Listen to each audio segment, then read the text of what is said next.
Hello મિત્રો, કેમ છો? મજામાં? આજે આપણે નવરાત્રિ માટે સ્પેશિયલ બનાવવાનું છે ફૂડ ચાટ, બહુ જ સરસ અને સાથે ટેસ્ટી.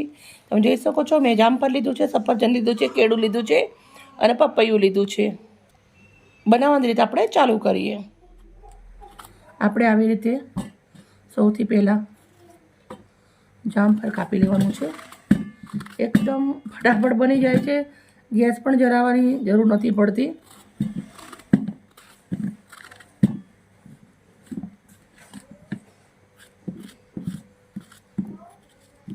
અમે ઉપવાસના અંદર કયા મસાલા વાપરીએ છીએ એ પણ હું તમને બતાવું છું. સૌથી પહેલાં આપણે એવી રીતના જામફળ કટ કરી લઈશું. જામફળ કટ થઈ ગયા છે. હવે આપણે પપૈયાને કટ કરી દઈશું.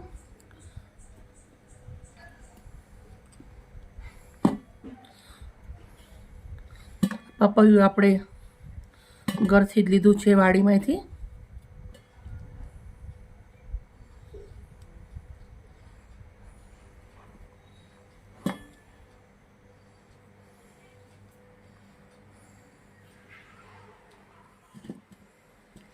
જેવી રીતના જામફળના કટકા કર્યા એવી રીતે આપણે પપૈયાના પણ સેમ જ કરી દેવાના છે.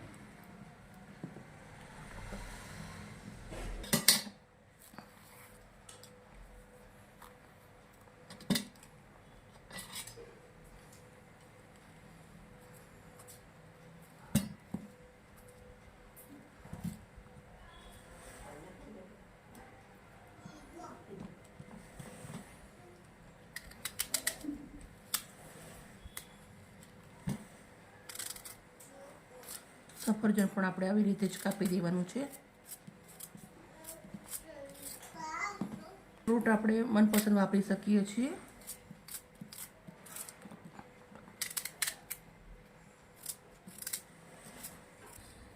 મેં કાળા મરી લીધા છે 10 નંગ જેટલા અને વાટી લીધા છે, એ જ નાખું છું.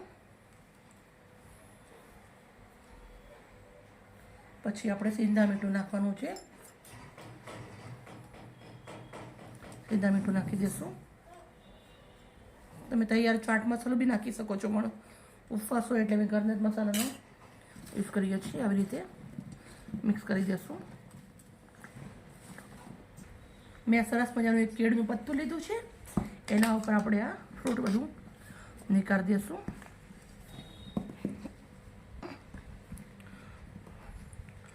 તમે માતાજીને બી ધરાવી શકો છો અને પોતે પણ ફરાહારમાં લઈ શકાય છે. આ આપણું ફ્રૂટ ચાટ રેડી થઈ ગયું છે. મિત્રો, આજની વિડીયો અમારી સારી લાગી હોય તો પ્લીઝ અમને લાઈક કરજો, દોસ્તોને અંદર શેર કરજો. કાલે આવીશ નવી રેસીપી સાથે.